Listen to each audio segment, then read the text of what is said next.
CUET UG 2026 के examinations खत्म हो चुके हैं और बच्चे सबसे ज्यादा परेशान हैं कि अब एग्जामिनेशन के बाद उन्हें आगे क्या करना होगा। जो अलग अलग यूनिवर्सिटीज हैं वो यूनिवर्सिटीज किस डेट को अपने रजिस्ट्रेशन पोर्टल को ओपन करेंगी, और उससे भी बड़ा कंफ्यूजन क्या है दिल्ली यूनिवर्सिटी का CSAS पोर्टल का फेज 1 और कैसे अलग अलग फेजेस में एडमिशन प्रोसेस होता है दिल्ली यूनिवर्सिटी का, क्या होगी इसकी डॉक्यूमेंट्स रिक्वायरमेंट्स और इन सब के लिए कैसे करेंगे ये प्रिपेयर।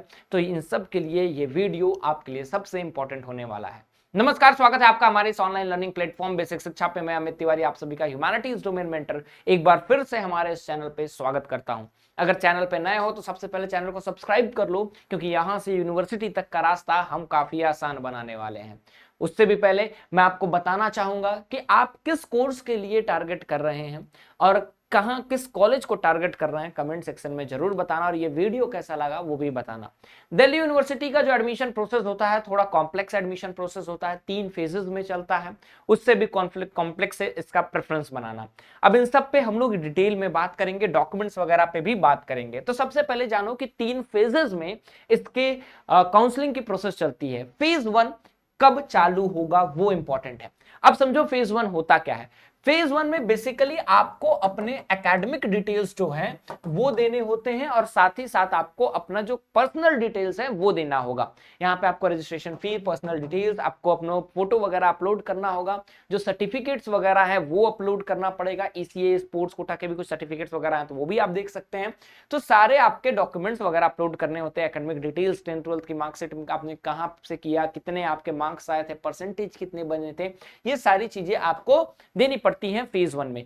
फेज 1 की प्रोबेबल डेट क्या होगी, तो हो सकता है कि ये मिड जून से लेकर के आपका जून लास्ट तक आए, लास्ट जून तक आ सकता है। क्यों सर मिड जून से लास्ट जून तक, एग्जैक्ट डेट क्या होगी, एग्जैक्ट डेट कोई प्रिडिक्ट नहीं कर सकता, लेकिन हाँ फेज 1 आपका मिड जून से लास्ट जून होगा। 7 तारीख जो है वो आखिरी डेट ऑफ एग्जामिनेशन है, ठीक है। उसके बाद आपका मिड जून से एग्जामिनेशन के बाद ही तुरंत स्टार्ट होता है CSAS पोर्टल, तो मिड जून से लेकर के आपका लास्ट जून तक आएगा। कैसे भरा जाता है फर्स्ट फेज, अगर जानना है तो कमेंट सेक्शन में बता दो, उसका भी मैं एक डेमो वीडियो बना दूंगा। तो मिड जून से लास्ट जून तक आएगा।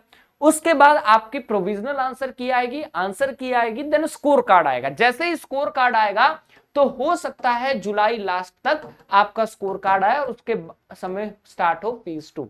फेज 2 में क्या करना होगा, आप किस कोर्स को और कहां से करना चाहते हैं वो प्रेफरेंस बनाना होता है आपको। BA करना चाहते हैं तो BA honours in political science कहां से करना चाहते हैं, नॉर्थ के सारे, साउथ के सारे, देन ऑफ कैंपस, ठीक है। हिस्ट्री ऑनर्स करना है तो कहां से करना है, ठीक है, तो वो आपको करना होगा। फेज 2 आपका प्रेफरेंस और सब्जेक्ट मैपिंग होता है।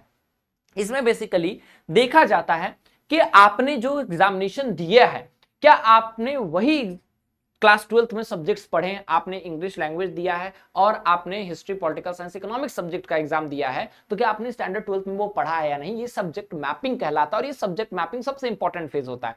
तो ये फेज 2 स्टार्ट होता है। देन फेज 3 आपका सीट एलोकेशन होता है, ठीक है। इस पे हम लोग थोड़ा डिटेल में और बात करते हैं। तो फेज 1 में आपको रजिस्ट्रेशन करना पड़ता है, ज्यादातर डाटा आपके यूजी के फॉर्म से, एप्लीकेशन फॉर्म से, NTA से फेच कर लेता है CSAS पोर्टल। देन आपको क्लास 12 की प्रोफाइल, एकेडमिक डिटेल भरनी होती है, किस सब्जेक्ट में कितने मार्क्स आए, टोटल परसेंटेज क्या बनना होता है, और आपको जो है कुछ डॉक्यूमेंट्स वगैरह अपलोड करने होते हैं, ठीक है। याद रखिएगा प्रोफाइल में आपकी category, gender, male, phone number, then father mother name जो है परफेक्टली वही होना चाहिए जो सारे डॉक्यूमेंट्स में है, वो गलत नहीं होना चाहिए। दूसरी चीज, आपका एप्लीकेशन फी अगर 25-26 की बात करें तो 250 रुपया जनरल, OBC और EWS के लिए था, SC ST के लिए 100 था, एंड देन ECA वगैरह के लिए आपके +100 to 400 पर कोटा पे था, ठीक है। उसके हम लोग बाद में बात करेंगे। अब लॉक एंड की प्रेफरेंस क्या होता है, हर एक चाबी एग्जैक्ट वही ताले से मिलनी चाहिए, सब्जेक्ट मैपिंग इसको कहते हैं। कि आपने जो स्टैंडर्ड 12th में पढ़ा है क्या आपने उसी के एग्जामिनेशन दिए हैं और उसी बेसिस पे आप प्रेफरेंस भर रहे हैं या नहीं, और जो प्रेफरेंस आपने एक बार लॉक किया आप उसको चेंज नहीं कर सकते।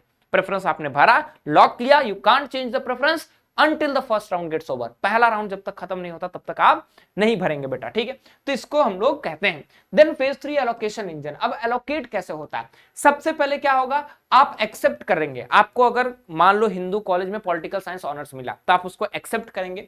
जब आप इसको एक्सेप्ट कर लेंगे तो कॉलेज के पास जाएगा वेरिफिकेशन के लिए, दूसरा फेज सब्जेक्ट मैपिंग का। कॉलेज यहां क्या करेगा, कॉलेज जो है यहां पे देखेगा कि आपने जो डॉक्यूमेंट्स डाले हैं वो सारे सही हैं कि नहीं, आपने जो स्टैंडर्ड 12th में पढ़ा है क्या वही एग्जाम सीयूटी में दिया है या नहीं, और बाकी एकेडमिक डिटेल्स वगैरह चेक करेगा। उसके बाद क्या करेगा, वो आपको अप्रूव करेगा या फिर रिजेक्ट करेगा, ठीक है। क्वेरी रेज करेगा, अगर दिक्कत कुछ होगी, उसको कोई डॉक्यूमेंट्स वगैरह चाहिए होंगे तो आपके क्वेरी बॉक्स में कह देगा मुझे ये डॉक्यूमेंट्स दो, ठीक है। उसके बाद जब ये सारी चीजें हो जाएंगी तो वो आपको लिंक देगा पेमेंट का, और जब आप पेमेंट करेंगे फेज 3 कंक्लूड होगा, फिर आपका एडमिशन लेटर जनरेट होकर के आएगा। उसके बाद आप डिसाइड करेंगे कि क्या आप उससे संतुष्ट हैं। अगर आपको उसके ऊपर का प्रेफरेंस चाहिए तो आप क्या करेंगे, आप जो है इसको अपग्रेड पे डाल देंगे, या फिर अगर आप सेटिस्फाइड हैं, आपको यही चाहिए था प्रेफरेंस, तो आप क्या करेंगे, उसको फ्रीज कर देंगे जो आपको मिला है। बीच में 2 या 3 राउंड के बाद बेसिकली मिड एंट्री चालू होती है। जो बच्चे छूट गए रहते हैं, एप्लीकेशन फॉर्म भरे हुए नहीं रहते हैं, उनको फिर से रजिस्ट्रेशन का मौका मिलता है। और उसके बाद जो है आपका स्पॉट राउंड 1 आता है। स्पॉट राउंड 1 आता है जहां पे आपके सीट्स जितने बचे होते हैं उस हिसाब से आपको फिर से अलोकेशन की जाती है, ठीक है। तो स्पॉट राउंड और फिर मॉप अप राउंड आपका आता है, और इस तरह से इसका एडमिशन प्रोसेस चलता है। उम्मीद करता हूं कि आपको इतने कम समय में ये एडमिशन प्रोसेस समझ में आ गया होगा। इन डिटेल अगर आपको जानना है कैसे फॉर्म भराता है कैसे नहीं, कमेंट सेक्शन में बताओ, मैं एक डेमो वीडियो उसका भी लेकर के आ जाऊंगा। Will meet in next video, till then thank you so much, जय हिंद।